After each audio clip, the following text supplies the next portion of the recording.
да дојде да ни го реши проблемот. Баравме промена на колективниот договор, ќе кажам покасно за него, и поголеми плати.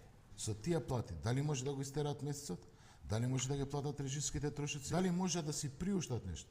Они се луѓе кои си ја сакаат државата, остануваат да работат со тие минимални плати. Баш се тие херои, тие луѓе беа херои пред 2 години, кој беше ковидот.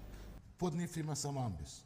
Значи, со плата, под платата просечна што е во Република Македонија, значи, нивната плата се движи од 22.000 до 25.000. Во здравството имаме хумани луѓе, луѓе кои што ќе ве пречекаат со насмевка, луѓе кои што работат со дневно по 20-30 пациенти. Медицински сестри, здравствени работници, административно-технички персонал, бидејќи ние сме една алка на Синџер, како што имаме Синџер за исхрана, таа алка е и во здравството. Од техничкиот персонал до горе до докторот.